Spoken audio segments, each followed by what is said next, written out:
Bom dia, boa tarde, boa noite. Meu nome é Camila. Eu sou a professora orientadora de vocês de língua portuguesa aqui do Colégio Selectus. Hoje nós daremos início às nossas aulas de revisão, por isso eu convido vocês a pegarem os livros, cadernos, lápis, borrachas, os materiais e virem comigo embarcar neste mundo maravilhoso da língua portuguesa. Nós iniciaremos a nossa revisão abordando os gêneros textuais. E quais foram os gêneros textuais que nós vimos nesse bimestre nono ano? O primeiro deles foi dissertação. Depois nós vimos anúncio institucional. E por último nós vimos o romance. Então vamos lá, nós iremos começar pela dissertação. A dissertação é um texto que apresenta um ponto de vista. É um texto que busca convencer o leitor a partir do ponto de vista do autor. É um texto que apresenta um poder de persuasão e de convencimento. Nós chamamos esse texto também de texto argumentativo ou opinativo, porque nós vamos convencer o leitor. No entanto, ao convencê-lo, nós devemos utilizar de argumentos fortes e convincentes. Como todos vocês já sabem, a estrutura de uma dissertação argumentativa é básica e é bem simples. Nós temos uma introdução, um desenvolvimento e uma conclusão. Na introdução de uma dissertação, apresenta-se e contextualiza-se a situação-problema, conhecida também como polêmica, ou seja, a questão que será abordada durante todo o texto. Ainda na introdução, apresenta-se também a tese. E o que é a tese? É o posicionamento crítico do autor, ou seja, o ponto de vista que ele irá defender durante o texto. Mesmo que ele defenda no decorrer do texto, é necessário apresentar essa tese ainda na introdução. Veja o exemplo. Nicolas Negroponte destaca que na era digital, defende que o computador é uma das ferramentas responsáveis por estimular e garantir a liberdade dos indivíduos. Entretanto, a forma como a informática se impõe parece tornar as pessoas mais inquietas, o que gera um dos piores distúrbios comportamentais, a ansiedade. Enredado por essa agonia, o homem não parece estar cada vez mais livre, mas cada vez mais escravo desse cenário. Analise esse texto, dá uma pausa e veja para mim qual é a tese que o autor deste texto defende. Pausou? Se você destacou essa parte que está marcada em vermelho, informática se impõe, parece tornar as pessoas mais inquietas, e por aí vai, você está correto. Essa é a tese defendida pelo autor, de que a informática está tornando as pessoas mais inquietas, e isso gera o quê? Ansiedade. No desenvolvimento de uma dissertação, conhecida também como discussão ou argumentação, apresenta-se argumentos para defender o seu ponto de vista e para nortear a situação-problema em questão. Lembre-se de que apresentar fatos não é argumentar. Quando você argumenta, você relaciona os fatos que você apresentou com a situação-problema em questão. Certo? E existem aqui variados tipos de argumentação. Podem ser eles dados estatísticos, argumento de autoridade, argumento por raciocínio lógico e alusão histórica. Esses são os únicos tipos de argumentos?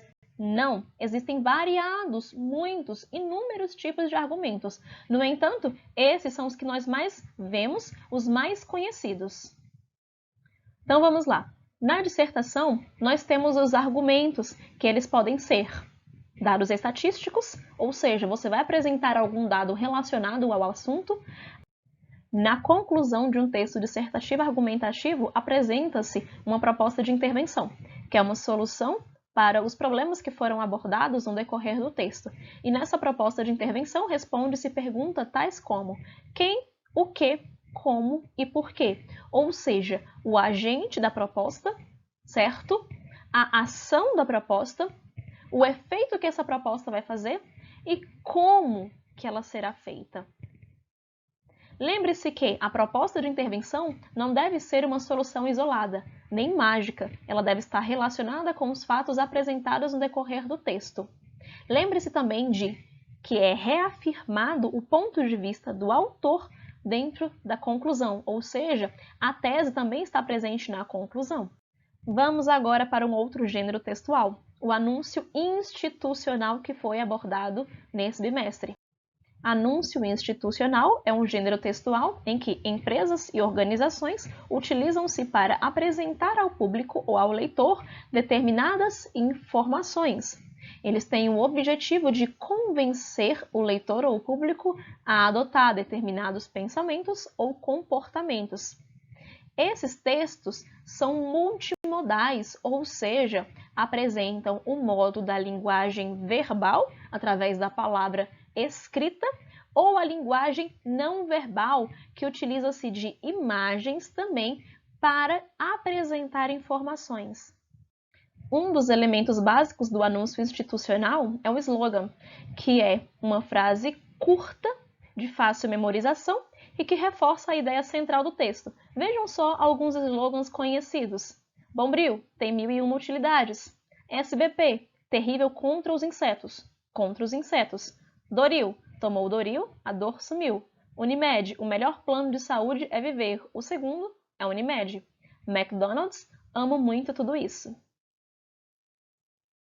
Vejamos agora um pouquinho do último gênero textual abordado, que é o romance.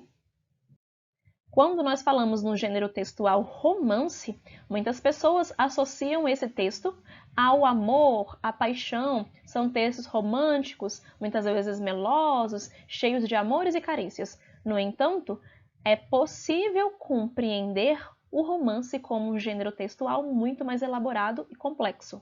É um texto que apresenta vários núcleos e nesses núcleos desencadeiam várias tramas e várias situações que giram em torno da história central e principal do texto. O romance, assim como em outras narrativas, apresenta 5 elementos essenciais. São eles: o enredo, personagens, espaço, tempo e narrador. O enredo de um romance pode-se dizer que é a parte maior e mais elaborada de todo o texto. É nele que se encontra todo o desenrolar da história. Além disso, o enredo também é subdividido em outras 4 partes, que são a exposição, complicação, clímax e desfecho. A exposição do enredo normalmente encontra-se logo nos primeiros parágrafos. É nela que se apresentam os fatos, personagens, descrição dos lugares, dos ambientes, contextualização do tempo e etc. Na complicação do enredo acontece o que nós chamamos de tensão. É neste momento que apresenta-se o conflito ou os conflitos que irão dar continuidade, irão dar andamento à história em si. É nele que se encontram os problemas, os conflitos, as situações problemáticas do texto. No clímax de um enredo, acontece o momento de maior tensão. Se fosse uma música, seria aquele tan tan tan tan. Cantei muito bem, não é? Eu sei. Obrigada. Mas então, o clímax é aquele momento de maior tensão dentro do texto. O desfecho, então, é o momento em que apresenta-se a solução para os problemas abordados, é o momento em que se soluciona e finaliza o texto. Outro elemento essencial para o romance é a construção dos personagens. E o que é um personagem, afinal? É todo participante ativo dentro da história. Nós temos inúmeros tipos de personagens, sendo os mais conhecidos: protagonista, coprotagonista, coadjuvante, antagonista e figurante, sendo o protagonista o personagem principal, o coprotagonista o personagem secundário, mas que é fundamental para a história. Nós temos o antagonista, que é aquele oposto e adversário do protagonista.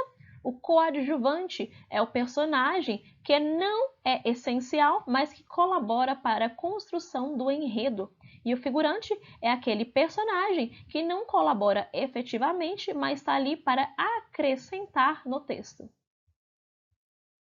Dentro dos elementos essenciais, nós também temos o espaço. E o que é o espaço? É o ambiente que acontece a história. Podemos chamar também de cenário. Temos também, dentro da construção do romance e de outras narrativas, o tempo.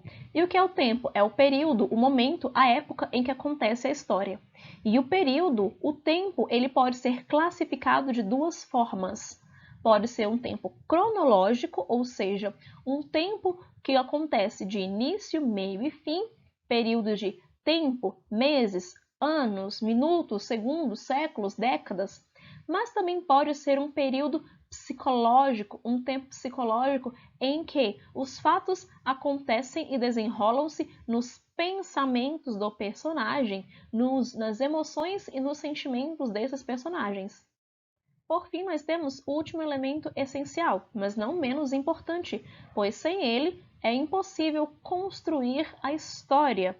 Nós temos o narrador, e ele pode ser de diferentes características. No entanto, os mais estudados e os mais conhecidos são o narrador, observador e personagem, sendo que o observador é aquele que não participa ativamente dentro da história. Ele observa tudo do lado de fora e normalmente é construído o texto em terceira pessoa. E narrador-personagem é aquele que participa dentro do texto, é um personagem da história e ele conta a história normalmente em primeira pessoa. Então, meus amores, por hoje é isso. Nos vemos na próxima aula. Estudem e beijos!